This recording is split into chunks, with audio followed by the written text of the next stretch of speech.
Қайырлы күн, құрметті әріптестер, құрметті қонақтар, құрметті білім алушылар.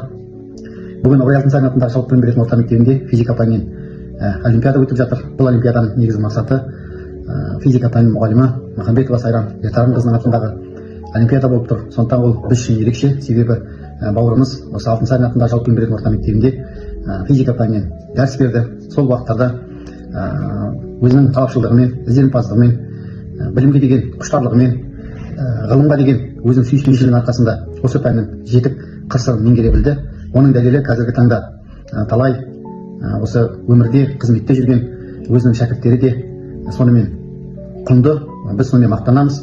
Дегенмен де өзімнің де осы әріптес ретінде сол бауырымызбен бірге қызметтес болдық. Сол қызметте жүрген уақытта талай өнерде, спортта, білімде, додаларында бірге болып, бірге шәкірт дайындап, өзіміздің ұстаздық жолымызда еңбегімізді қатар атқардық. Біз тек қана өзіміздің ұстаздық жолымызды қайдан алып дейтін болсақ, сол кезеңдерде 2004 жылдары мен Келе Жаманмұров атындағы орта мектебіне ауысып келген уақытта мектепте үлкен біздің ұстаздарымыз болды. Қазір бірі зейнетте, бірі өмірден озды. Дегенмен де атап өтпеске болмайды. Сол кезде біз жас маман келіп жатқан, қазіргі замандағыдай технология қарыштап дами қойған жоқ. Барлығын қолдан жасаймыз, ізденеміз, еңбектенеміз.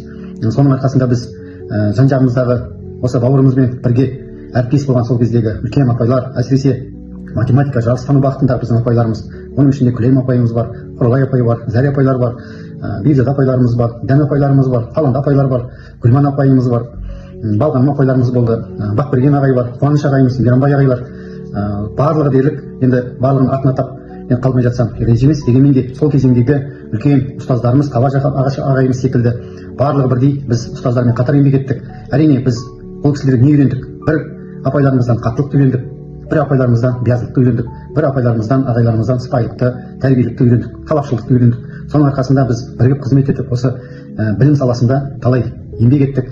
Ұстаздың жемісі ол шәкірті. Қазір апамыздың сол уақыттағы берген, дәріс берген балалары өмірдің талай салаларында ғылымның қызмет етіп жүр. Оған дәлел ретінде өзінің шәкірттері де орталарыңызда бірге отырған болар. Сондықтан да әрқашанда өмір деген үлкен дария, теңіз, ол тоқтамайды, алға қарай жүре береді. Азғантай ғұмыр болса да апамыздың осы еңбек еткен жылдарында өзінің білімділігімен талай шәкірттеріне талабын қоя білді, ғылымға бағыттай білді, дарынды, талантты балдарды шығара білді. Бұл да болса ұстаздың еңбегінің еш кетпегендігі деп білемін. Сондықтан бүгінгі ұйымдастырылып жатқан пәндік олимпиададағы барлық білім алушыларға сәттілік тілеймін. Ұйымдастырушылар алқасына да өзімнің отбасымыздың атынан зор алғысымды білдіремін. Венера Мәженқызына және осы математика, информатика, физика пәндерінің барлық бірлестік мүшелеріне осылай еске алып, олимпиада өткізіп, кейінгі ұрпаққа алдарында осындай апайдың болғандығын естеріне салып, олимпиада өтіп жатқанына біз шын жүректен қуаныштымыз. Барлығыңызға тек қана аманшылық тілеймін, дендеріңізге саулық тілеймін. Әрқашан білім алушыларымыз білімнің биік шыңдарынан шыға берсін деп айтқым келеді. Әрине енді белгілі бір себептермен қазір қашықтан сіздерге өзіміздің тілегімізді жолдап тұрып, шын мәнісінде бар жүрегімізбен осы бауырымыздың атынан шын ықылас ниетімізді білдіреміз. Тек қана шәкірттерімізге ақ жол, сәттілік тілеймін. Барлығы да талай ертеңгі еліміздің, ауданның, облыстың, республиканың атын шығаратын балдар болуына шын жүректен тілектестігімді білдіремін. Рахмет барлығыңызға да.